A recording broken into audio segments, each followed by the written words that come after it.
Hello दोस्तों, आप सभी से राधे राधे।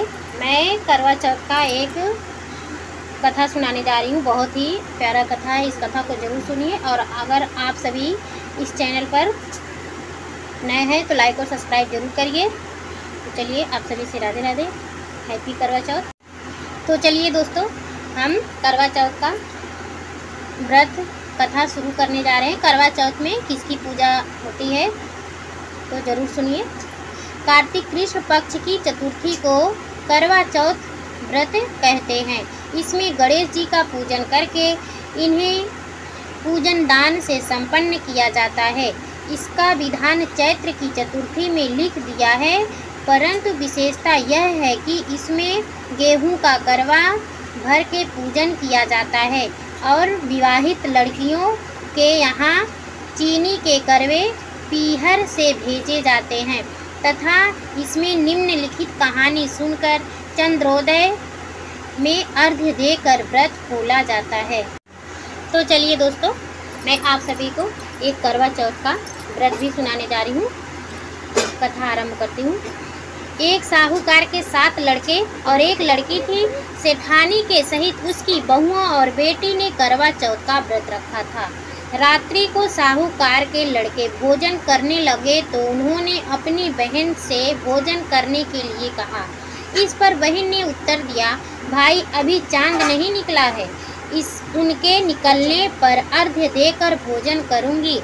बहन की बात सुनकर भाइयों ने क्या काम किया कि नगर से बाहर जाकर अग्नि जला दी और छलनी से ले जाकर उसमें से प्रकाश दिखाते हुए उन्होंने बहन से कहा, बहन चांद निकल आया है, अर्घ्य देकर भोजन जिम लो।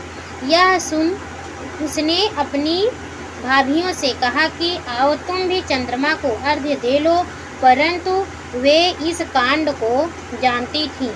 उन्होंने कहा, बहन जी अभी चांद नहीं निकला, तेरे भाई तेरे से धोखा करते हुए अग्नि का प्रकाश छलनी से दिखा रहे हैं। भाभियों की बातें सुनकर भी उसने कुछ ध्यान नहीं दिया और भाइयों द्वारा दिखाए प्रकाश को ही अर्घ्य देकर भोजन कर लिया।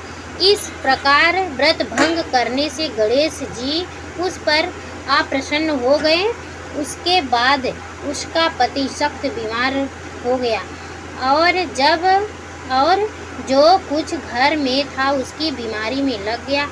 जब उसने अपने किए हुए दोषों को पता लगा तो उसने पश्चाताप किया। गणेश जी की प्रार्थना करते हुए विधि विधान से पुनः चतुर्थी का व्रत करना आरंभ कर दिया। श्रद्धानुसार सबका आदर करते हुए सबसे आशीर्वाद ग्रहण करने में ही मन को लगा दिया। इस प्रकार उसके श्रद्धा भक्ति सहित कर्म को देखकर भगवान गणेश उस पर प्रसन्न हो गए और उसके पति को जीवन दान देकर उसे आरोग्य करने के पश्चात धन संपत्ति से युक्त कर दिया। इस प्रकार जो कोई छल कपट को त्याग कर भक्ति श्रद्धा से चतुर्थी का व्रत करेंगे वे सब प्रकार से सुखी होते हुए क्लेशों से मुक्त हो जाएंगे। तो प्रेम से बोलिए जय करवा मैया की।